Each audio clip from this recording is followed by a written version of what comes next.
नमस्कार दोस्तों, मुंबई आसपास में आप सबका हार्दिक स्वागत है। दोस्तों, केवी पेंढारकर कॉलेज ठाणे ज़िले में ही नहीं, पूरे मुंबई यूनिवर्सिटी में एक प्रतिष्ठित कॉलेज माना जाता है। यहाँ एडमिशन प्राप्त करना छात्रों के लिए ही नहीं, अभिभावकों के भी एक प्रतिष्ठा का विषय है। यहाँ सब लोग चाहते हैं कि मेरा एडमिशन हो।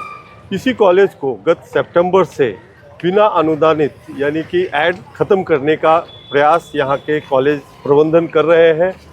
और पिछले 2 दिन पहले ही यहाँ के जितने भी टीचिंग स्टाफ और कर्मचारी थे, उन्हें एक नोटिस दिया गया है कि आप लोग अब काम यहाँ मत कीजिए, कमरे में बैठिए।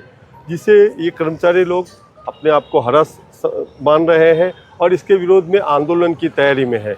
हमारे साथ में है डॉक्टर संजय दावारे सर, जो कि राष्ट्रीय मूल निवासी जो उनकी संस्था है उसके वो प्रमुख हैं इस कॉलेज यूनिट के। हमारे साथ बात कर रहे हैं। सर नमस्कार। नमस्ते सर। क्या है विषय सर, एक बार बताइए। सबसे पहले मैं मुंबई आसपास जो सोशल मीडिया उसका धन्यवाद करता हूँ। यहाँ का इश्यू वैसे देखा जाए तो 4-5 साल से चल रहा है।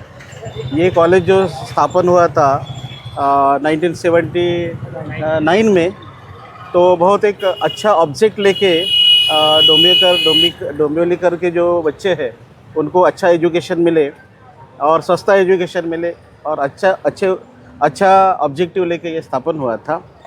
तो जब मैं यहाँ ज्वाइन हुआ तो काफ़ी अच्छा कॉलेज था। उस वक्त हमारे उपासनी सर थे, राव सर थे, बहुत अच्छा कॉलेज हो रहा था। लेकिन जब से अभी नए चेयरमैन आए हैं माननीय प्रभाकर देसाई सर, तब से हमारा हरासमेंट शुरू हुआ इस कॉलेज में।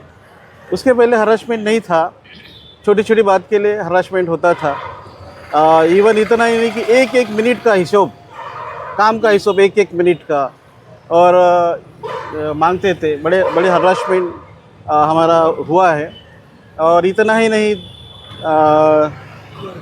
वर्कलोड जो है, जैसे यूनिवर्सिटी ग्रांट कमीशन का 15.1 एक रूल है, उसके हिसाब से प्रोफेसरों को, एसोसिएट प्रोफेसरों को, असिस्टेंट प्रोफेसर को 16, 18 और 20 यही लेक्चर देना पड़ता है। लेकिन हमारे ऊपर दबाव डालकर, हमारी साइन लेकर 30 लेक्चर देने का प्लान किया। ये दिया है और हमने लिया है वो, तो ये एक हरासमेंट है। दूसरा है कि हमारा जो एग्ज़ाम होता है तो एग्ज़ाम का रिम्यूनरेशन जो है वो हर कॉलेज में अभी भी मिलता है, चाहे वो ऑटोनॉमस हो, एडेड हो, नॉन एडेड हो, हर कॉलेज में, यूनिवर्सिटी में मिलता है। वो भी फिर 5 साल से बंद कर दिया गया है। हमारे कर्मचारी जो है, शिक्षकेतर प्रोफेसर, इनका 5 साल से वो रिम्यूनरेशन नहीं दिया जा रहा है। और अचानक अभी ये कॉलेज प्राइवेट करने का उन्होंने प्लान किया है। और उसके लिए जो अथॉरिटीज़ है, जैसे यूजीसी अथॉरिटी है, जॉइंट डायरेक्टर अथॉरिटी है, डायरेक्टर है, महाराष्ट्र गवर्नमेंट है, उनको उन्होंने लेटर भेजा कि हमारा कॉलेज 2000, क्योंकि उन्होंने कहा उस लेटर में कि हमारा जो मंडल है उन्होंने डिसाइड किया कि 2024 और 25 से ये कॉलेज प्राइवेट होगा। ऐसा उस लेटर में उन्होंने लिखा। ये 6 लोगों को उन्होंने लेटर भेजा, लेकिन उन 6 लोगों का निर्णय कुछ भी नहीं हुआ अभी तक। उन्होंने कहा भी नहीं कि बाबा आप प्राइवेट हो जाएगा या करो, ऐसा कुछ निर्णय हुआ नहीं। इन्होंने मांग किया, हुआ नहीं। फिर भी इन लोगों ने माननीय देसाई सर ने 2024 और 24-25 से ये बिना अनुदानित घोषित कर दिया। और अभी 24-25 सेशन चल रहा है। आज हमारा पहला दिन है। जब हम पहले दिन में इस कॉलेज में आए तो हमको एक नोटिस दिखा। उस नोटिस में यही लिखा है कि हमने 6 जो अथॉरिटीज़ है उनको लेटर भेजा है, और अभी आप लोग जो है कुछ भी काम नहीं करने का, बिना काम से 127 जो रूम नंबर है वहाँ जाके 7 घंटे बैठने का, और हमसे मास्टर भी छीना गया। एक अलग सिंपल तरीके का जो नोटबुक होता है उसमें हमारी जो साइन है वो साइन लेते हैं, और फिर साइन करके हम लोग अपने 127 रूम में जाके बैठते। 7 घंटे हम काम करना चाहते हैं, लेकिन हमको काम नहीं दिया जा रहा। ये भी एक 7 घंटे बैठना, ये बहुत एक हरासमेंट है। और उन्होंने ये भी कहा है कि आपका जो व्यवस्था है, आप अतिरिक्त शिक्षक हो जाओगे तो शिक्षक होने के बाद में आपकी सरकार कहीं पर व्यवस्था करेगी। सरकार ने अभी तक ऐसा कुछ डिसीजन लिया ही नहीं या ना लेटर भेजा कि बाबा हम आपकी व्यवस्था करेंगे। खुद का निर्णय लिया कि सरकार व्यवस्था करेंगे और उस आधार पर ये 2024 और 25 से अभी ये बिना अनुदानित पर एडमिशन भी हो रहे हैं। एडमिशन भी शुरू हो गई ना बिना अनुदानित की, और बिना अनुदानित के लिए प्रोफेसर भी उन्होंने अपॉइंटमेंट किए हैं। हम लोग अभी वहाँ बैठ रहे, हम बहुत बड़े हर्ष, मतलब बहुत हम तकलीफ में हैं। सर ये विषय अब पूरे डोंबिवली का ही नहीं, ठाणे जिले भर का हो गया है। लोग अब इसके बारे में जान रहे हैं, आज ही लोगों ने इसके बारे में जाना है और बहुत सारे सोशल मीडिया में ग्रुप बन गए हैं। तो सर जो आपकी संस्था है राष्ट्रीय मूल निवासी बहुजन कर्मचारी संघ है, तो उनके तरफ से आप लोग क्या क्या करने वाले हैं? सर अभी हमने जॉइंट डायरेक्टर और वाइस चांसलर और डायरेक्टर जो है पुणे के, उनको लेटर लिखा कि इस संस्था को जो है बिना अनुदानित ना किए जाए, क्योंकि इससे जो विद्यार्थी है मतलब आने वाले समय में नुकसान हो सकता है, क्योंकि फीस में बहुत बड़ा ये है, क्योंकि अभी परिस्थितियाँ देश में जो है बहुत ख़राब है। मुझे नहीं लगता कि बच्चे उस लेवल तक फ़ी भर सकेंगे। हमारे साथ पेंडारकर कॉलेज के ही हेड ऑफ डिपार्टमेंट है इंग्लिश लिटरेचर के संतोष मिश्रा सर।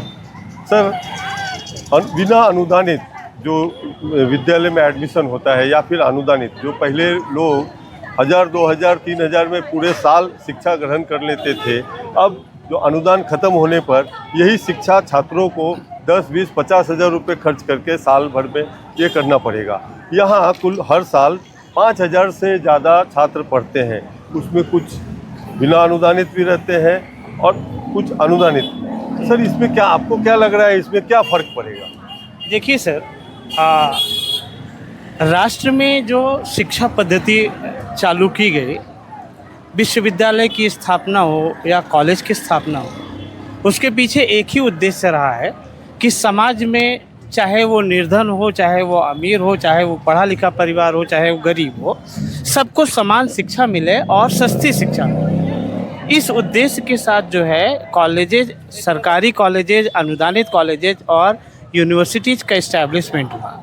जहाँ तक बात आप जो प्रश्न पूछ रहे हैं कि अनुदानित और बिना अनुदानित कोर्सेस में क्या डिफरेंस होता है, तो मैं आपको बताना चाहूँगा कि अनुदानित विभाग पे, अनुदानित तत्व पर जो काम करने वाले प्रोफेसर्स होते हैं वो बहुत ही फुली क्वालिफाइड होते हैं, विश्वविद्यालय पैनल के द्वारा सेलेक्टेड होते हैं, अनुभव रहता है उनको 10-10 साल, 15-15 साल का, और उनको श्रेष्ठ श्रेणी का उच्चतम क्वालिटी का शिक्षा मिलता है। बिना अनुदानित तत्व पर और अनुदानित तत्व पर जब बच्चे एडमिशन लेते हैं तो उसकी गाइडलाइन जो है एडमिशन और फीस स्ट्रक्चर का, उसका कंट्रोल जो है पूरा यूनिवर्सिटी और गवर्नमेंट का रहता है, जिसकी वजह से आप उस बॉक्स के बाहर जा कर के फीस या कोई भी चीज़ आप अपने तरीके से प्रैक्टिस में नहीं ला सकते हैं। उसके लिए गवर्नमेंट के बनाए हुए नियम कायदे के अनुसार आपको चलना होगा और उसी के कायदे में रह करके बच्चों से आपको फीस लेना होगा।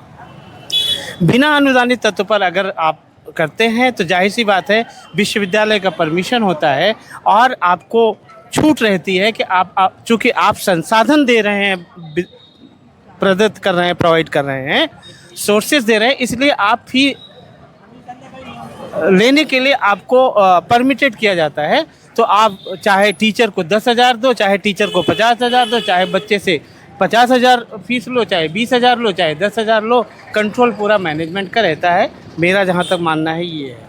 तो नहीं तो इतना बढ़िया इस्टेब्लिश कॉलेज बिना अनुदानित करने का क्या औचित्य हो सकता है, क्या प्रायोजन, क्या उद्देश्य हो सकता है? मैं आपसे पूछता हूँ। सबसे बड़ी बात कि डोंबिवली क्षेत्र के निवासियों के लिए, यहाँ के बच्चों के लिए ये सबसे बड़ा नुकसान है, क्योंकि बहुत सारे विषय ऐसे हैं जो इस कॉलेज में चलते थे जो दूसरे कॉलेजेज में नहीं है, जो एडेड कॉलेजेज हैं। Geography English medium, psychology English medium, English literature ये ऐसे सब्जेक्ट हैं जो बाकी कॉलेजेज में है ही नहीं, जिनका परमिशन नहीं है। इंग्लिश लिटरेचर पूरे 12 स्कूल कॉलेजेज में इस क्षेत्र के केवल पेंढारकर में था। अभी उसको लास्ट ईयर माइनर में डाल दिया, मतलब तीसरे साल उसका एडमिशन अपने आप ख़त्म हो जाएगा 3 साल के बाद। तो लिटरेचर नाम का पूरा फुल फ्लेज सब्जेक्ट ही नहीं रहेगा। उसका असर वर्कलोड पे हो रहा है, टीचर कम हो जाते हैं, एडेड पोस्ट कम होने लगती है। ये सारे जो इम्पैक्ट हैं वो सब हो रहे हैं। बहुत बहुत धन्यवाद सर।